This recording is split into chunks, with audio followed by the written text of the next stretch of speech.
মানে সকালেরটাকে প্রথম করছিলেন? সকালবেলা আমি ওই যে বাচ্চাকে স্কুলে নিয়ে যাই, সেই সময় দেখেছি সেই করে শব্দ, এখন দেখি যে এই অবস্থা। এই অবস্থা না?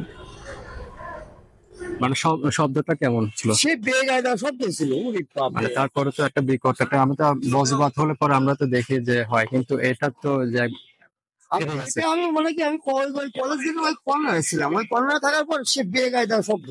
আচ্ছা আচ্ছা। তারপর এখানে হতে কোনো ঘটনা আমি ঘটেনি এটা না? আমি দেখিনি, এটা আমার দেখা হয়নি।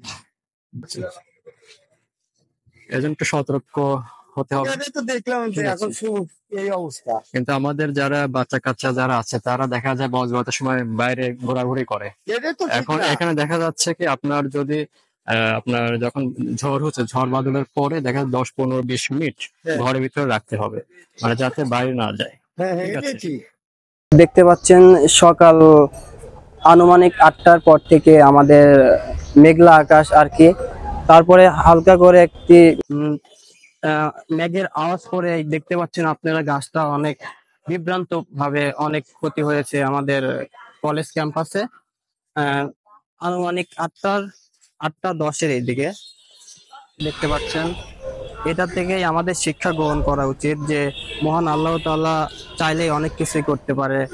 আমাদেরকে দুনিয়ার পর সাধারণত যে কোনো একটা আম বিষয় দিয়ে আমাদের বোঝানোর চেষ্টা করছে যে আল্লাহ তাআলা চাইলে সবকিছুই করতে পারে।